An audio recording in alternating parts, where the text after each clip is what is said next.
nagpa-impress ka pa ha. Tapos ko nasagutan yan. Kaya nga, asa may mas masimpleng formula? At ano ang akala mo sa akin? Walang alam ha? Hindi, kaya lang, naayos ko na. Boss, sandali. Bakit pinang-digilatan mo naman itong mata si Nico, ha? Paano ate? Pinapakailaman niya assignment ko sa accounting eh. Si Doris, sinasagutan ko lang naman ang assignment niya. Oh, hindi naman pala eh. Sinasagutan lang. Ano masama doon? Alam mo bang engineering student ito si Nico, ha? At ako, nag-iipon na ng konting pera para makapasok sa susunod semester. Ano kaya ito? O di ba ikaw mahina ka sa math? Ate naman eh, nang insulto pa. Ano yung nagtutut na yan? Parang galing ka sa bag mo eh. Bag ko! Oo nga, si Doris, parang dyan. Hala, dito nga!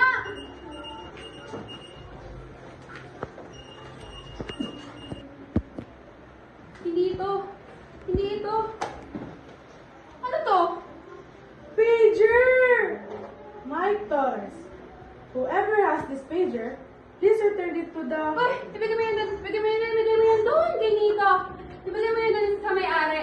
Ibigay mo yan doon sa kanya. Ibigay mo doon sa kanila. Ate, sino si Mike Torres? Ewan ko. Eh bakit sa bag mo? Malay ko. Di ba malilate ka na? Sige na, pumasok na. Sige na. Okay, hihit mo ito. Ano ba yan? Ano ba yan? Nag-aaway pa eh. Mag-ingat kayo ha. Pare, may problema yata si Sir. Sige. Sir, okay lang po ba kayo? Mahal mo po ulit yung hinahanap mo. Talaga? Oo, maniwala ka lang. Sir, may naghahanap po sa inyo. Ibabalik ko lang ho itong... Uy, sabi ko na sa'yo, Sir eh. Mahal mo ulit yung hinahanap mo, pager. Ibabalik po ng ate Doris ko. Doris ka mo? Oo, Doris Kabantog. Uy, Doris, mukhang masama ang loob ni Pipito kay Conchita. Aba, natural lang na sumama ang loob ni Pepito kay Conchita. Dahil nabalitaan niya na ipapadala si Conchita sa Argentina ng kanyang papa. Eh di magkakahiwalay na naman sila. Di ba nagkakahiwalay sila noon simula nang ipadala si Conchita para makapag-aral sa Amerika? Ayun, naglaho ng parang bula. Ni Sulat, wala. Ni Haniho, wala. Oo nga, natatandaan ko yun, ikaw. Ako din yun eh. Akala niya, niloko siya ni Conchita. Ay, ayun, tama. Pero nabigyan sila ng pagkakataon at napaliwanag naman ang lahat sa kanya. At doon niya napatunayan na hanggang ngayon, faithful si Pepito sa kanya. Kasi mahal. Kasi mahal niya pa si Conchita hanggang ngayon. Kahit kung pag-aakala niya na ipinagpalit siya sa ibang lalaki. Hoy!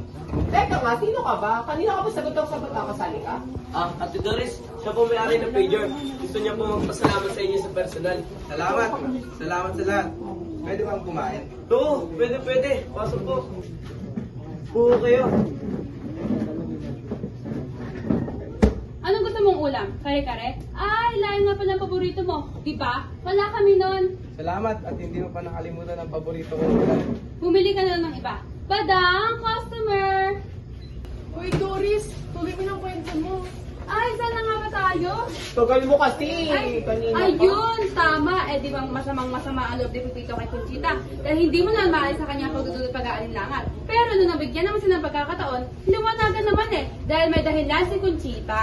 Hindi naman alam ni Pipito, yung taong walang kamalay-malay. Alam niyo ba, parang engot na ngayon. Sana, bago asgahan si Conchita, alamin ang punot dulo. Tama! Paano alamin eh, wala naman sinabi yung babae kung asan siya. Hindi alam ni Pipito kung asan si Conchita. Hoy! Nako, hindi ka nanonood. Pumunta si Conchita sa Amerika at doon nag-aral. Pinag-iinitan mo ba si Conchita? At bakit? Wala namang kasalanan si Pipito. Si Pipito, ayun, kawawa yung tao. Pakiramdam niya, hindi talaga siya mahal ni Conchita. Hoy, mali yun ni Pepito dahil may dahilan si Conchita kung bakit siya umalis noon. Oo nga, pumunta siya sa Amerika at doon nag-aral.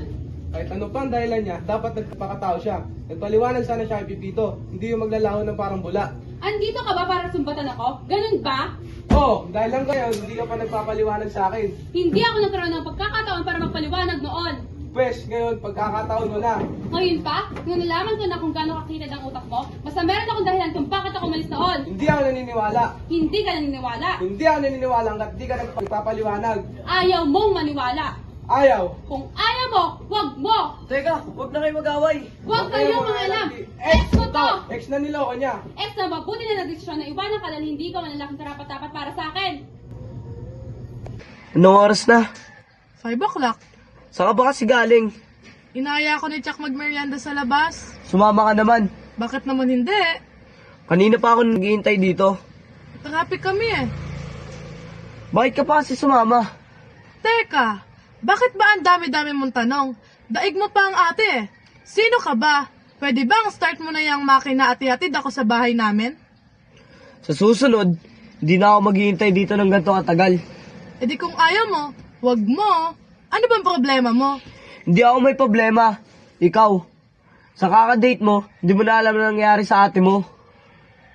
Ha? Bakit? Ano nangyari kay Ate Doris? Hindi siya ang para sa akin. Tama ang naging desisyon ko. Hindi siya lalaki para sa akin. Tama ako. Pero naiisip ko siya. Ayoko. Hindi. Erase. Tama na to. Ayoko siyang isipin. Ayoko. Ate, hindi mo naman sinabi na si Kuya Mike pa lang yung may-ari ng pager. Ano? Nagbalikan ba kayo? Hinalikan ka ba na? Recollection ba? Ano ba, teka, ano ba nangyayari sa'yo? Hilong-hilong na ako. Ano ba ginagawa mo sa akin? Ako na pa talaga.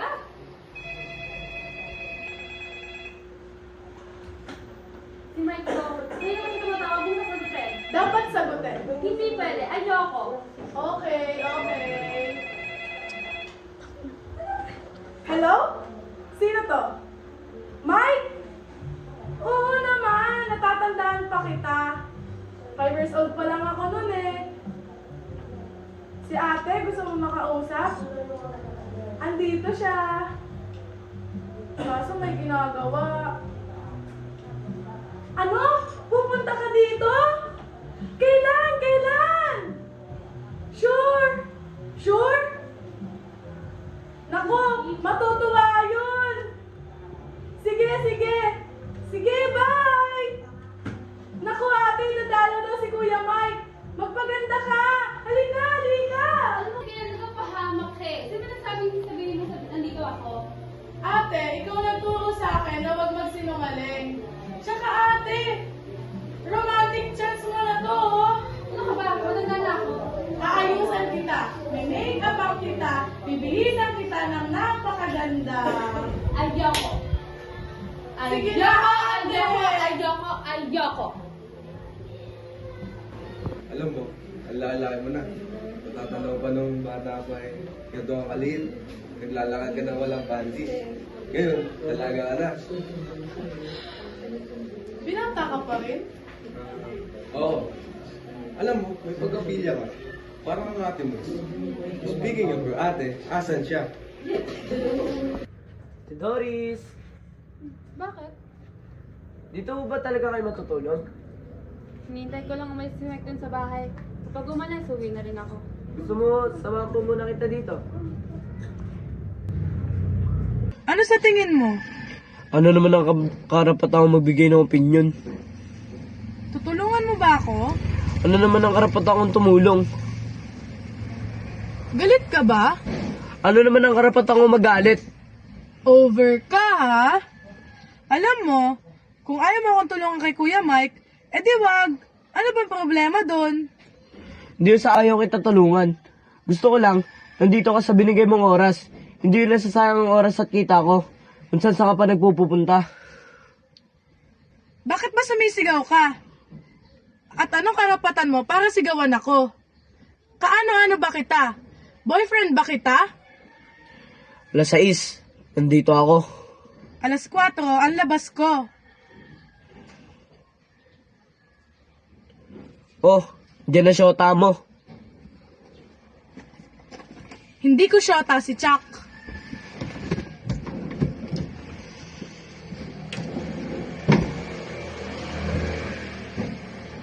Bakit ba sumisigaw ka? Talaga? At anong karap- Hindi kayo nagbibiro? Tutulungan niyo ako? Oo. Kaya lang, maliwanag, Kuya Mike, natutulungan kita dahil sabi mo, mahal mo ang ate Doris ko. E baka nga, ikaw ang pipito ng buhay niya. Kaya lang, oras na saktan mo siya, baka mapatay kita. Huwag kang mag-alala. Aalagaan ko ang ate mo. Promise.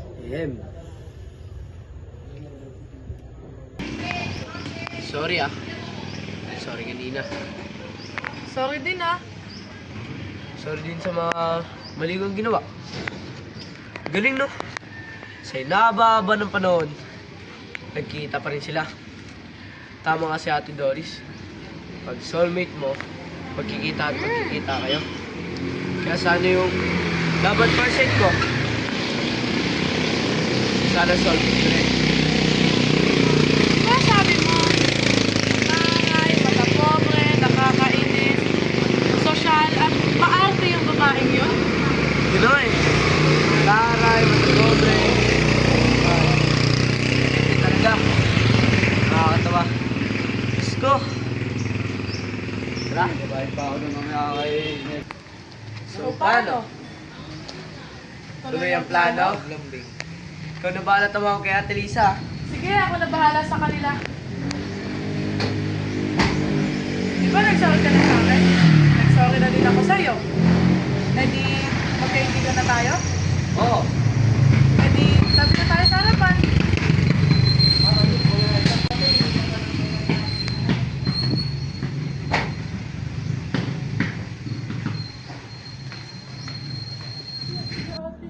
Hindi mo sinasadya? Nakipagrelasyon ka sa lalaking yun, hindi mo sinasadya? Ay, ate, sa tingin ko wala naman pong masama sa pakikipag-boyfriend.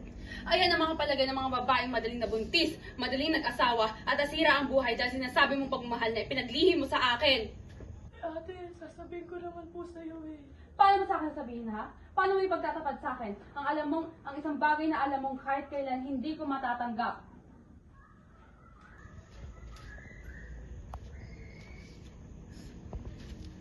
Ginawa niyo akong mangkuntitas. Alam mong mababa lang pinag-aralan ko. Pero hindi ako tanga. Kulang pa ba lahat ng ginawa ko para sa'yo? Hindi pa ba sapat ang lahat ng bagay na sinagawa ko sa'yo? Kulang pa ba ang lahat ng sakripisyo ko? Pinag-aral kita. Nagtrabaho ko para makapag-aral sa magandang eskwelahan. Para makasabay ka sa mga kaklase mo. Kahit may sakit ako, hindi ako nagpahinga. Kahit na nanginginig na ako sa pasma, hindi ako nagpahinga. Meron mga pagkakataon na gusto kong bumili ng mga bagay na para sa akin. Pero anong ginawa ko? Umikit lang ako dahil iniisip ko na mas kailangan kong unahin ang pangangailangan mo. Tapos ganito, ang sasabihin mo. Saan ba ako nagkulang? Ano mo, Ditas, kilala mo ko. Mabunganga lang ako. Masama magsalita.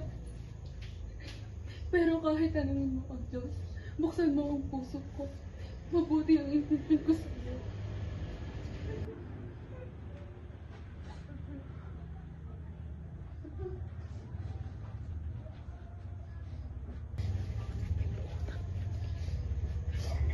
Nagawa mo akong mabuti.